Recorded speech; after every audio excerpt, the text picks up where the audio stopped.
75ನೇಯ ಹುಟ್ಟುಹಬ್ಬದ ಸಂಭ್ರಮ ಸಮಾರಂಭ. ನಾವ್ಯಾರು ಹೈಪಕಾಂಡ್ರಿಯಕ್ ಡಿಪ್ರೆಸ್ಡ್ ಮೂಡಲಿಗಿರೋ ಅವಶ್ಯಕತೆ ಇದೆ. ನಗ್ತಾ ಇರಬೇಕು, ಸಂತೋಷದಿಂದ ಆಚರಣೆ ಮಾಡಬೇಕು. ಹಾಯ್ ಅಪ್ಪಾಜಿ, 75th birthday to you, happy birthday to you. ಹೇಳಿ ನಾನು 75th happy birthday to you.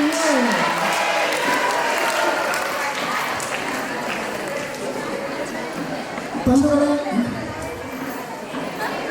ನಾನು ಸುಮಾರು ಒಂದು 35-40 ನಿಮಿಷ ಮಾತಾಡಬೇಕು ಅಂತ ತಯಾರಿ ಮಾಡ್ಕೊಂಡು ಬಂದಿದ್ದೆ. ಅಂದರೆ ತಯಾರಿ ಅಂದರೆ ಬರ್ಕೊಂಡಾಗ ಮಾನಸಿಕವಾಗಿ ತಯಾರಿಯಾಗಿ ಬಂದಿದ್ದೆ. ನನಗೆ ಬರಲಿಕ್ಕೆ ಬರೋದು. ಮುಂಜಾನೆ ಕನ್ನಡ ಅಭಿವೃದ್ಧಿ ಪ್ರಾಧಿಕಾರದ ಅಧ್ಯಕ್ಷರಾದ ಬೆಳಿಮಲೆಯವರು ಒಂದು ಮಾತಾಡ್ತಾಯಿದ್ರು ಕನ್ನಡ ಉಳಿಸೋದ್ರ ಬಗ್ಗೆ.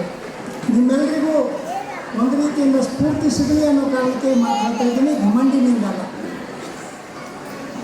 ನಾನು ಗುಲ್ಬರ್ಗ ಇಂಜಿನಿಯರಿಂಗ್ ಕಾಲೇಜಿಗೆ ಇಂಗ್ಲೀಷ್ ಪ್ರಾಧ್ಯಾಪಕನಾಗಿ 35 ವರ್ಷ ಕೆಲಸ ಮಾಡಿದ್ದೆ. ನಾನು ಮನಸ್ಸು ಮಾಡಿದ್ರೆ ನನ್ನ ಮಕ್ಕಳನ್ನು ಗುಲ್ಬರ್ಗದಲ್ಲ, ಕರ್ನಾಟಕದ ಯಾವುದೇ ಬ್ಯೂಟಿಫುಲ್ ಆದಂಥ ಸ್ಟ್ಯಾಂಡರ್ಡ್ ಇಂಜಿನಿಯರಿಂಗ್ ಕಾಲೇಜಿಗೆ ಕಳಿಸ್ಬೋದಾಗಿತ್ತು, ನನ್ನ ಮಕ್ಕಳಿಗೆ ಅಡ್ಮಿಷನ್ ಕೊಡಿಸ್ಬೋದಾಗಿತ್ತು. ಆದರೆ ನಾನು ನನ್ನ ಮಕ್ಕಳನ್ನು ಕನ್ನಡ ಮಾಧ್ಯಮದಲ್ಲಿ ಓದಿಸಿದ್ದೀನಿ, ಸರ್ಕಾರಿ ಶಾಲೆಯಲ್ಲಿ ಓದಿಸಿದ್ದೀನಿ. ಇದು this speak volumes about my commitment. ಕನ್ನಡದ ಬಗ್ಗೆ ನಮಗಿರಬೇಕಾದಂಥ ಬದ್ಧತೆ ಇಲ್ಲಿ ಹೇಳೋದೊಂದು, ಮನೆಗೆ ಮಾಡೋದೊಂದು. ಕನ್ನಡದ ಅನೇಕ ಜನ ಪ್ರಾಧ್ಯಾಪಕರು ಕನ್ನಡದ ಬಗ್ಗೆ ನಮ್ಮ ಕಿವಿಗೆ ತೂತ ಬೀಳೋಷ್ಟು ಭಾಷಣ ಮಾಡಿ ತಮ್ಮ ಮಕ್ಕಳನ್ನು ಇಂಗ್ಲೀಷ್ ಮೀಡಿಯಮ್ನಲ್ಲಿ ಓದಿಸ್ತಾರೆ. ಹೀಗಂಥೇಳಿ ಇಂಗ್ಲೀಷ್ ಕಲಿಬಾರ್ದು ಅಂತಾರೆ, ಕಲಿಬೇಕು. ಈಗೇನು ಕಲಿಸಿದ್ರೆ ನೀವು ಇಂಗ್ಲೀಷು, ಇವ್ರ ಅಪ್ಪನ ಹಂಗೆ ಇಂಗ್ಲೀಷ್ನ ಕಲಿಸಬೇಕಾಗಿದೆ. English is no longer just language spoken by a small number of people inhabiting a tiny island called England. It has become a global language. ಆದ್ದರಿಂದ ನಾವು ನಮ್ಮ ಮಕ್ಕಳಿಗೆ ಇಂಗ್ಲೀಷ್ ಕಲಿಸ್ಬೇಕು. ಆದರೆ ಅದಕ್ಕಿಂತ ಮುಂಚೆ ಕನ್ನಡವನ್ನು ಅಪಾರವಾಗಿ ಪ್ರೀತಿಸಬೇಕು, ಗೌರವಿಸಬೇಕು. ಕನ್ನಡ ನಮ್ಮ ತಾಯಿಯಾಗಿರಬೇಕು, ಇಂಗ್ಲೀಷ್ ನಮ್ಮ ಗೆಳತಿಯಾಗಿರಬೇಕು. ಬಂದರೆ ಯಾಕೆ ಗೆಳತಿ ಅಂದರೆ ನಮಗೆ ಬರ್ತದ? ಯಾಕೆ ಹೋಗ್ಬೇಕು?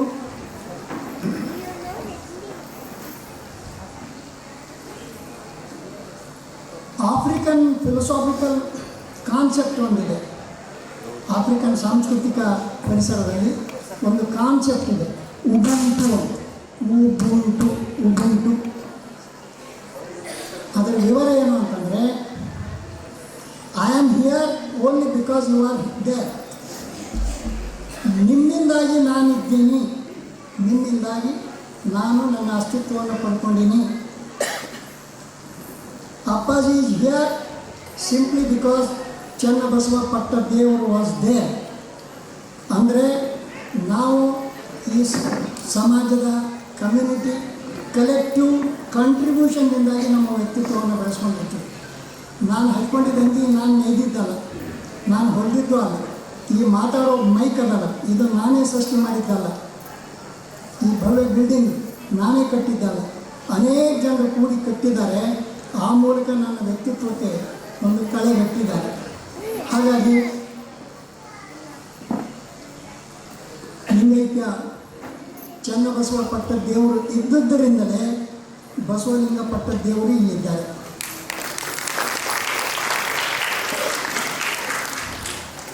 ಒಂದು ಮಾತಿದೆ, it's not the social consciousness that decides our social existence, but on the contrary it is the social existence, social reality, social context, social situation that shapes and reshapes, molds and repolds our social consciousness.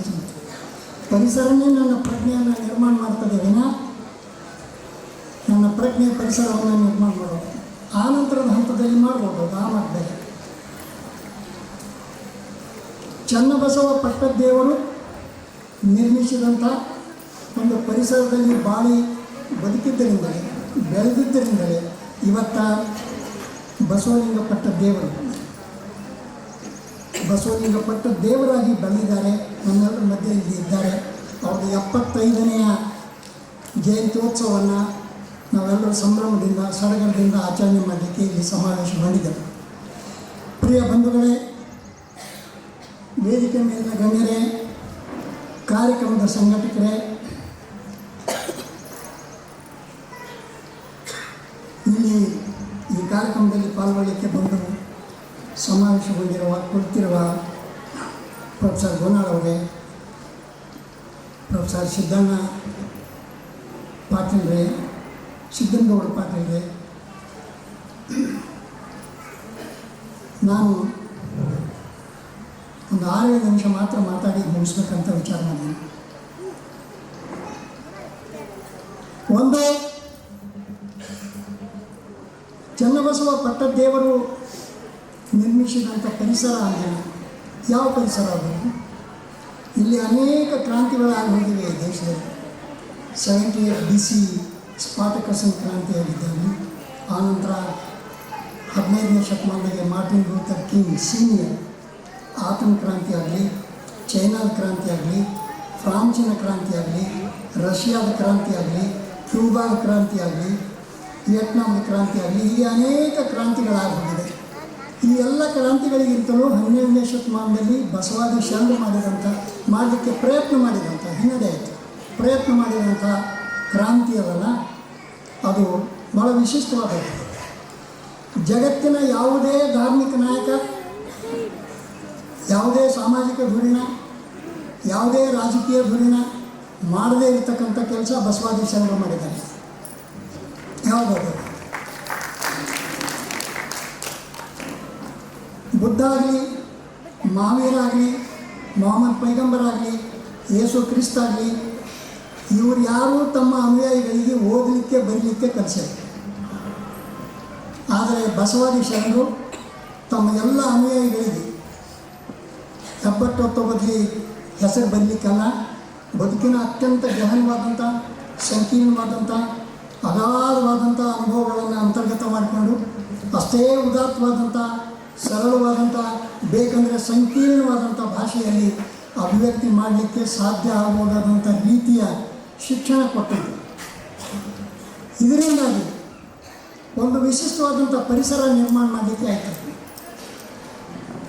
ಪರಿಸರ ನಿರ್ಮಾಣ ಮಾಡದೆ ವ್ಯಕ್ತಿತ್ವವನ್ನು ಹೊಸದಾಗಿ ಕಟ್ಟಲಿಕ್ಕೆ ಸಾಧ್ಯ ಇಲ್ಲ.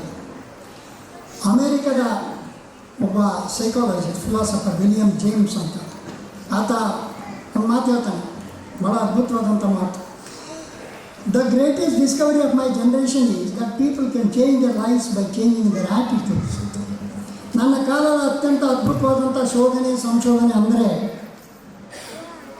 ಜನರು ತಮ್ಮ ಬದುಕಿನ ಬಗ್ಗೆ ತಮಗಿರ್ತಕ್ಕಂಥ ದೃಷ್ಟಿಕೋನವನ್ನು ಬದಲಿ ಮಾಡ್ಕೊಳ್ಳೋದ್ರ ಮೂಲಕ ಬದುಕನ್ನೇ ಬದಲಿ ಮಾಡ್ಕೊಳ್ಬೋದು ಅನ್ನೋದು ಕಂಡುಕೊಂಡ್ರಲ್ಲ, ಅದು ಅಂತ. The greatest discovery of my generation is that people can change their lives by changing their attitudes. ತಮ್ಮ ದೃಷ್ಟಿಕೋನವನ್ನು ಬದಲಿ ಮಾಡ್ಕೊಳ್ಳೋದ್ರ ಮೂಲಕ ಬದುಕನ್ನೇ ಬದಲಿ ಮಾಡ್ಕೊಳ್ಳಿಕ್ಕೆ ಪ್ರಯತ್ನ ಮಾಡ್ಕೊಳ್ಳಿಕ್ಕೆ ಸಾಧ್ಯ ಇದೆ. ಇದನ್ನು ಬಸವಾದಿ ಶರಣರು ವಿಲಿಯಂ ಜೇಮ್ಸ್ ಹೇಳೋದಕ್ಕಿಂತ ಮುಂಚೆ ಸುಮಾರು 900 ವರ್ಷಗಳ ಹಿಂದೆ ಇಲ್ಲೇ ಬಸವ ಕಲ್ಯಾಣದಲ್ಲಿ ಮಾಡಿ ತೋರಿಸಿದ್ರು. ಜನರಿಗೆ ತಮ್ಮ ಬದುಕಿನ ಬಗ್ಗೆ ಇರ್ತಕ್ಕಂಥ ದೃಷ್ಟಿಕೋನವನ್ನು ಬದಲಿ ಮಾಡ್ಕೊಳ್ಳಿಕ್ಕೆ ಸಹಾಯ ಮಾಡೋದ್ರ ಮೂಲಕ, ಆ ದಾರಿಯಲ್ಲಿ ಉದಾತ್ತವಾದಂಥ, ಅದ್ಭುತವಾದಂಥ ಶಿಕ್ಷಣ ಕೊಡೋದ್ರ ಮೂಲಕ ಅವರೆಲ್ಲರೂ ತಮ್ಮ ಬದುಕನ್ನು ಬದಲಿ ಮಾಡ್ಕೊಳ್ಳಿಕ್ಕೆ ಪ್ರಚೋದನೆ ಕೊಟ್ಟಿತ್ತು. ಅದು ಆನಂತರ ಬೇರೆ ಬೇರೆ ಕಾರಣದಿಂದ ಅದಕ್ಕೆ ಹಿನ್ನಡೆ ಆಯಿತು, ಅದು ಬೇರೆ ಪ್ರಶ್ನೆ. ಈ ಎಲ್ಲ ಮಾತನ್ನು ಬಸವಾದಿ ಶರಣರ ಈ ಎಲ್ಲ ಸಂಗತಿಗಳನ್ನು ಅಂತರ್ಗತ ಮಾಡಿಕೊಂಡಿರ್ತಕ್ಕಂಥ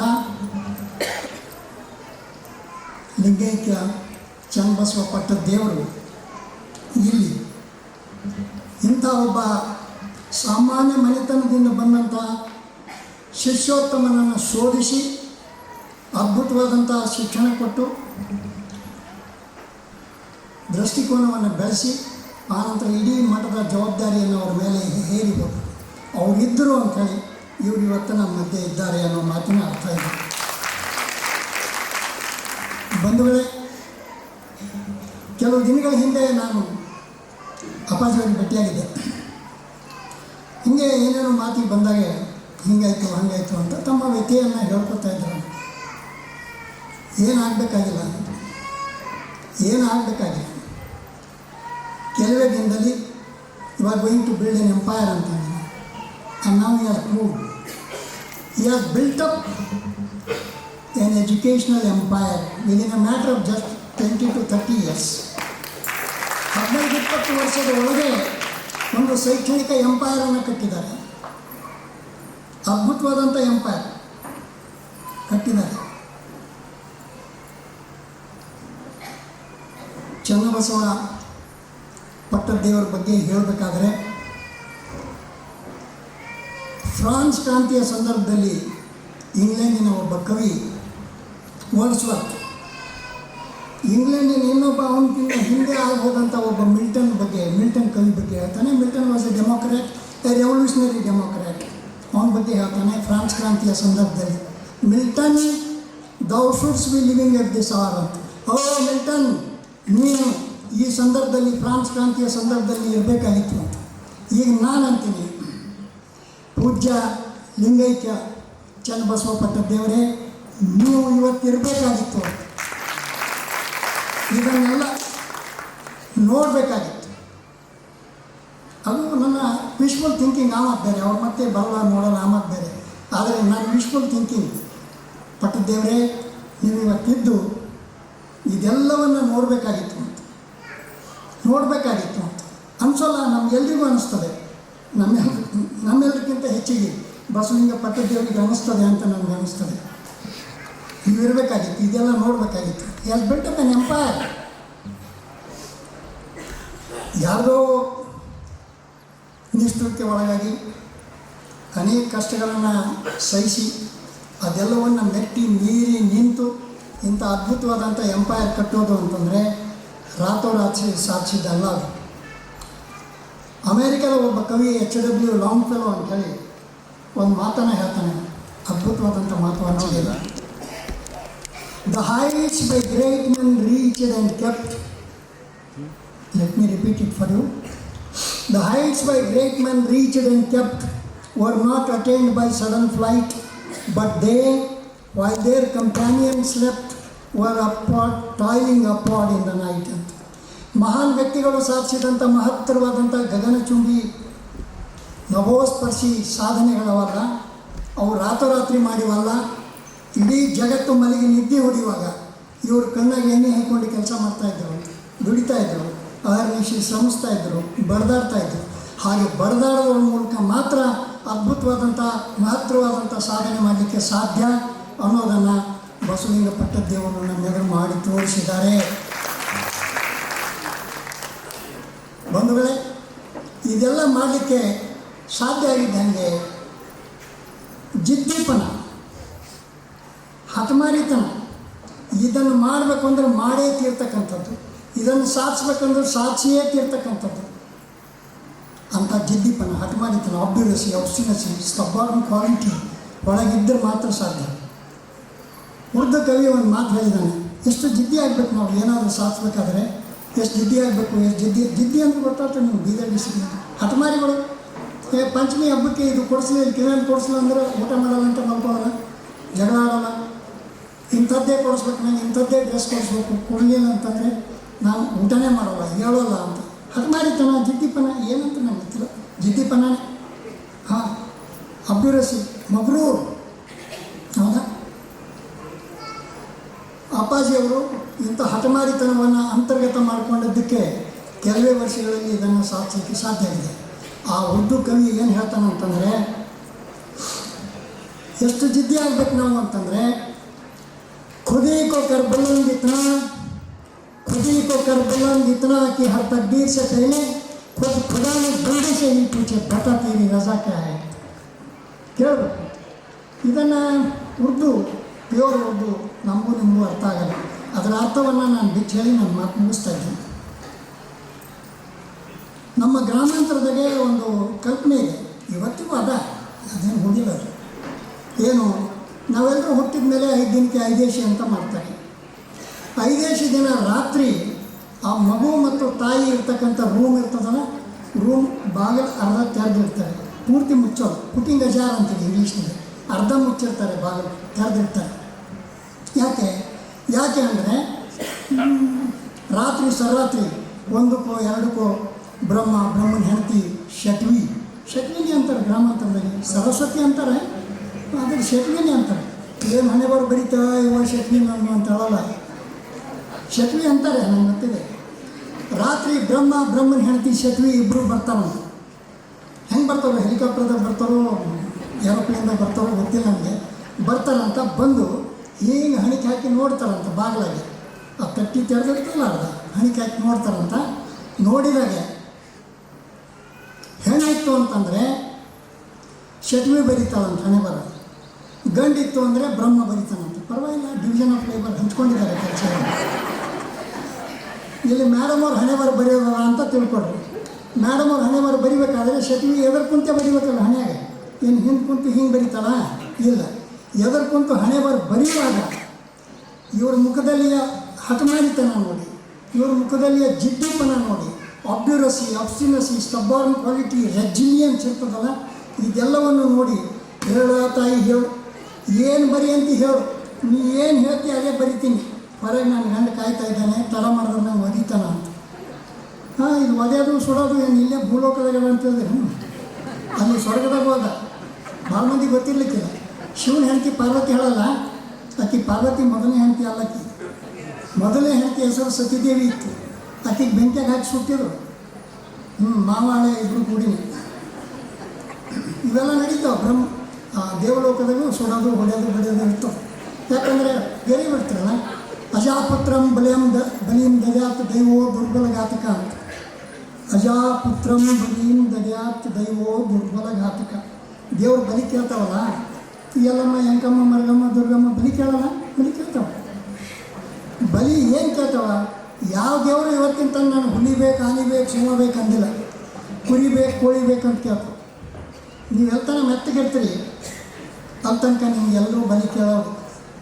ಅಜಾಪುತ್ರಂ ಬಲಿಂ ದದ್ಯಾತ್ ದೈವೋ ದುರ್ಬಲಘಾತಕ. ಯಾಕೆ ಬ್ರಹ್ಮ ಶಟ್ವಿ ಒದಿತಾನೆ? ಯಾಕಂದರೆ ಶಟ್ವಿ ಮೆತ್ತಗಳ. ಶಟ್ವಿ ಬಿರ್ಸಾಗಿ ಒಂದು ಒದ್ದರೆ ತಿರುಗಿ 3 ಒದ್ದ ಅವನಿಗೆ ಏನೋ ಮುಗಿತೇವೆ ಅಂತಂದ್ರೆ ಆಕಿನ ಹೆಸರಿಗೆ ಬರ್ತೀನಿ. ನೀವು ಮಜಬೂತ್ ಆಗಬೇಕು. ಕೊನೆಗೆ ಹೇಳಿ ಮಾತು ಮುಗಿಸ್ತೀನಿ. ಈ ರೀತಿ ಹಣೆ ಬರೆಯುವಾಗ ಜಿದ್ದಿಪನ ನೋಡಿ, ಹಠಮಾರಿತನ ನೋಡಿ, ಹೇಳೋ ತಾಯಿ ಏನು ಬರಿ ಅಂತ ಹೇಳೋ ಅಂತ ನಿಮಗೆ ಕೈ ಜೋಡಿಸಿ ಕಾಲಿಗೆ ಬಿದ್ದಾಕಿ ಕೇಳ್ಬೇಕಂತ ಅಂತ ಹಠಮಾರಿತನ ಮೈಗೂಡಿಸ್ಕೊಳ್ಬೇಕು. ಏನು ಬರೀಲಿ ಹೇಳೋ ತಾಯಿ ಅಂತ ಕೇಳಿದ್ರೆ ನಾನು ಬಾಲ್ಕಿ ಊರಾಗ ಹುಚ್ಚಿಯಾಗಿ ಅಡ್ಡಾಡಿ ಅದು ಬರಿ ಅಂತ ಅನ್ನೋ, ನಾನು ಮಹಾನ್ ವ್ಯಕ್ತಿ ಆಗಲಿ ಅಂತ ಬರಿ ಅಂತಲೇ ಕೇಳ್ಕೊತಾರೆ. ಹೌದಾ? ಅಪ್ಪಾಜಿಯವರು ತಮ್ಮ ಹಠಮಾರಿತನದ ಮೂಲಕ ಬ್ರಹ್ಮ ಬರೆದಂಥ ಹಣೆ ಬರೋದಲ್ಲ, ಅದನ್ನು ಸೀರೆ ಇರೇಜ್ ಮಾಡಿ ಕೆಡಿಸಿ ಬೇರೆಯೇ ಬರ್ಕೊಂಡಿದ್ದಾರೆ. ನಮ್ಮೆಲ್ಲರ ಹಣೆ ಮೇಲೆ ಬರಿತಾ ಇದ್ದಾರೆ. ಇನ್ನು ಉಳಿತು ಮಹಿಳೆಯರ ಬಗ್ಗೆ ಹೇಳ್ತಾ ಇದ್ದೆ. ಅಂಥವ್ರ ಸಾಮೀಪ್ಯದಲ್ಲಿ ಅಂಥವ್ರ ಪೌಳಿಯಲ್ಲಿ ಬದುಕ್ತಿದ್ದಂಥ ನೀವು ಎಷ್ಟು ಮಜಬೂತಾಗಬೇಕು ಅಂದರೆ, ಅಕ್ಕನಿಂದ ಏನಾದರೂ ಕಲಿಯೋದಿದ್ದರೆ ಇದನ್ನು ಮಾತ್ರ ಕಲಿಬೇಕು. ನೀವೆಲ್ಲರೂ ಮನಸ್ಸು ಮಾಡಿ ಜಾಡಿಸಿ ನೆಲಕ್ಕೆ ಒದ್ದರೆ ಬೋರ್ವೆಲ್ ಬೆಳಬೇಕು, ನೆಲ ನೀರು ಕುಟಿಬೇಕು. ಗಂಡನ ಮನೆಗೆ ಹೋಗುವಾಗ ಅನೇಕ ಜನ ವಿದ್ಯಾರ್ಥಿನಿಯರ ಇಲ್ಲಿ ಹೋಗುವಾಗ ಸೀರೆ ಕುಟ್ಸ ಬೆಳ್ಳಿ ಬಂಗಾರ ತೊಗೊಂಡು ಹೋದ್ರೆ ನಿಮ್ಗೆ ಯಾರು ಅಂಜಲ್ಲ, ಅವೆಲ್ಲ ಕಸ್ಕೋತಾರೆ. ನೀವು ಹೋಗೋತ್ತಿಗೆ ಒಂದು 2-3 ಸೂಟ್ಕೇಸಿನ ತುಂಬ ಸೀರೆ ಅಲ್ಲ ಪುಸ್ತಕ ತುಂಬ್ಕೊಂಡು ಹೋಗಿ ಅನಿಸ್ತಾರೆ ನಿಮಗೆ, ಅನಿಸ್ತಾರೆ. ಮತ್ತು ಸಾಂಕೇತಿಕವಾಗಿ ಹೇಳೋದಾದರೆ, ಸಾಂಕೇತಿಕವಾಗಿ ಅಲ್ಲಿ ಟಿ ವಿದಾಗ ನೋಡಿರ್ತೀನಲ್ಲ, ಹೆಣ್ಮಗಳು ಲಗ್ನ ಮಾಡ್ಕೊಂಡು ಗಂಡನ ಮನೆಗೆ ಒಳಗೆ ಹೋಗೋತ್ತಿಗೆ ಬಾಗಿಲಾಗೆ ನಮ್ಮ ಹತ್ರ ಇಲ್ಲ ಕಾಣ್ತಾವೆ. ಒಂದು ಸೇರಿಸಿ ಅಕ್ಕಿ ತುಂಬಿಟ್ಟಿರ್ತಾರೆ. ಬಲಗಾಲಿಲೋ ಎಡಗಾಲಿಲೋ ಒದಿಬೇಕು. ಯಾಕಾಗಿದೆ? ಬಲಗಾಲ. ಮತ್ತು ನಮ್ಮ ಕಾಲಿನಾಗೆ ವ್ಯತ್ಯಾಸ ಮಾಡೋದು, ಬಲಗಾಲ ಶ್ರೇಷ್ಠ, ಎಡಗಾಲ ಕನಿಷ್ಠ ಅಂತ. ಒದಿಬೇಕಲ್ಲ, ಒದಿರಿ. ಒದ್ದಾಗ ಹೆಂಗೆ ಒದಿಬೇಕು ಅಂತಂದರೆ, ಆ ಸೇರು ಹೋಗಿ ಎದುರಿನ ಬಾರಿಗೆ ಬರೋದು, ತಿರುಗಿ ವಾಪಸ್ ಬಂದು ನಿಮ್ಮ ಹಿಂದೆ ನಾದಿನೋ ನೆಲೆನೋ ಯಾರು ಆರತಿ ಹಿಡ್ಕೊಂಡು ನಿಂತಿರ್ತಾರೆ ನಿಮ್ಮ ಹಿಂದೆ. ಜಾಡ್ಸ್ ಮಾತ್ರ ಎದುರಿನ ಬಾರಿಗೆ ಬರೆದು ವಾಪಸ್ ಬಂದು ಈಕಿಗೆ ಬರೆದ್ರೆ ಮಿನಿಮಮ್ ಈಕಿಂದ 2 ಹಲ್ಲು ಬೀಳ್ಬೇಕು.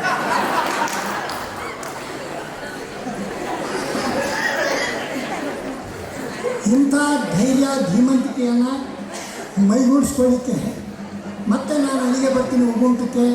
ಹಿ is there simply because we are here simply because he is there. ಅದ್ಭುತವಾದಂಥ ಅನನ್ಯವಾದಂಥ ಒಂದು ಪರಿಸರವನ್ನು ನಿರ್ಮಾಣ ಮಾಡಿಕೊಟ್ಟಿದ್ದಾರೆ. ಈ ಪರಿಸರದಲ್ಲಿ ಬಾಳಿ ಬದುಕ್ತಾ ನಾವು ಮತ್ತೆ ಮುಂದೆ ನೋಡ್ತಾ ಈಗಿನಕ್ಕಿಂತಲೂ ಹೆಚ್ಚು ಎತ್ತರಕ್ಕೆ ಬೆಳೆದು ಅಪ್ಪಾಜಿ ಅವ್ರಿಗೂ 100ನೇ ಬರ್ತ್ಡೇ ಸಹಿತ ಆಚರಣೆ ಮಾಡಲಿಕ್ಕೆ ತಯಾರಿ ಮಾಡ್ಕೋಬೇಕು. ಧನ್ಯವಾದಗಳು.